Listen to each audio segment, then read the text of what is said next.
एक ही घड़ी मुहूर्त में जन्म लेने पर भी सबके कर्म और भाग्य अलग अलग क्यों। एक प्रेरक कथा। एक बार एक राजा ने विद्वान ज्योतिषियों की सभा बुलाकर प्रश्न किया। मेरी जन्म पत्रिका के अनुसार मेरा राजा बनने का योग था।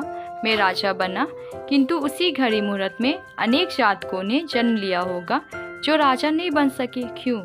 इसका क्या कारण है? राजा के इस प्रश्न से सब लोग निरुत्तर हो गए। अचानक एक वृद्ध खड़े हुए, बोले, महाराज, आपको यहाँ से कुछ दूर घने जंगल में एक महात्मा मिलेंगे, उनसे आपको उत्तर मिल सकता है। राजा ने घोर जंगल में जाकर देखा कि एक महात्मा आग के ढेर के पास बैठकर अंगार यानी गर्मा गर्म कोयला खाने में व्यस्त हैं। राजा ने महात्मा से जैसे ही प्रश्न पूछा, महात्मा ने क्रोधित होकर कहा, तेरे प्रश्न का उत्तर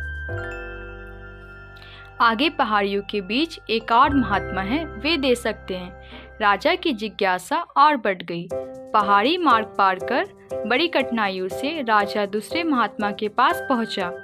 राजा हक्का बक्का रह गया। दृश्य ही कुछ अद्भुत सा था, जिसे देखकर सभी लोग चौंक सकते हैं। वे महात्मा अपना ही मांस चिमटे से नोच नोच कर खा रहे थे। राजा को महात्मा ने डांटते हुए कहा, मैं भूख से बेचैन हूँ, मेरे पास समय नहीं है कि तेरे प्रश्न का उत्तर दूं। आगे आदिवासी गांव में एक बालक जन्म लेने वाला है, जो कुछ ही देर तक जिंदा रहेगा। वह बालक ही तेरे प्रश्न का उत्तर दे सकता है। राजा बड़ा ही बेचैन हुआ।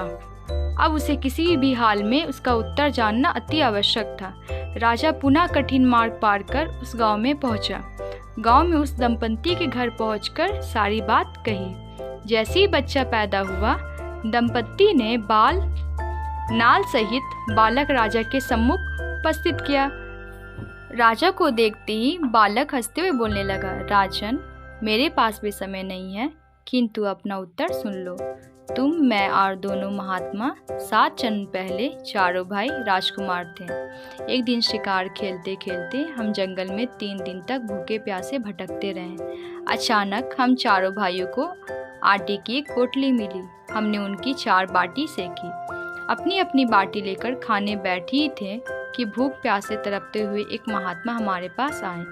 अंगार खाने वाले भैया से उन्होंने कहा, बेटा, मैं 10 दिन से भूखा हूँ, अपनी बाटी में से मुझे भी कुछ दे दो, मुझ पर दया करो, जिससे मेरा भी जीवन बच जाए। इतना सुनते ही भैया गुस्से से भड़क उठे और बोले, तुम्हें दे दूंगा तो मैं क्या खाऊंगा, आग, चलो भागो यहाँ से। वे महात्मा फिर मांस खाने वाले भैया के निकट आए, उनसे भी अपनी बात कही, किंतु उन भैया ने भी महात्मा से गुस्से में आकर कहा कि बड़ी मुश्किल से ये बाटी मिली, मैं तुम्हें दे दूंगा तो मैं क्या खाऊंगा, मैं अपना मांस नोच कर खाऊंगा क्या। भूख से लाचार वे महात्मा मेरे पास भी आए, मुझसे भी बाटी मांगी, किंतु मैंने भी भूख में धैर्य खो के कह दिया, चलो आगे बढ़ो, मैं क्या भूखा मरूं। अंतिम आशा लिए वे वो आपके पास भी आए, लेकिन दया की याचना भी की। दया करते हुए खुशी से आपने अपनी बाटी में से आधी बाटी आदर सहित उन महात्मा को दे दी। बाटी पाके महात्मा बड़े खुश हुए और बोले, तुम्हारा भविष्य तुम्हारे कर्म और व्यवहार से फलेगा। बालक ने कहा, इस प्रकार उस घटना के आधार पर हम अपना अपना भोग भोग रहे हैं। और यह कहकर वो बालक मर गया। धरती पर एक समय में अनेकों फल फूल खिलते हैं, किंतु सबके रूप, गुण, आकार, सुगंध भिन्न भिन्न प्रकार के होते हैं। राजा ने माना कि शास्त्र भी 3 प्रकार के होते हैं, ज्योतिष शास्त्र, कर्तव्य शास्त्र और व्यवहार शास्त्र। जातक सब अपना किया लिया दिया ही भोगते हैं। जरा सोचिए, गलत पासवर्ड से एक छोटा सा मोबाइल नहीं खुलता, तो भला गलत कर्मों से जन्नत के दरवाजे कैसे खुलेंगे। और इसीलिए कहा भी गया है कि कर्म करते चाहिए, फल का चिंता ना करें, क्योंकि मरने के बाद हमारे कर्मों का हिसाब किताब होता है, ना कि धर्मों का। तो कर्म पर अटल रहिए, ना कि धर्म। ओके, इसी विचार के साथ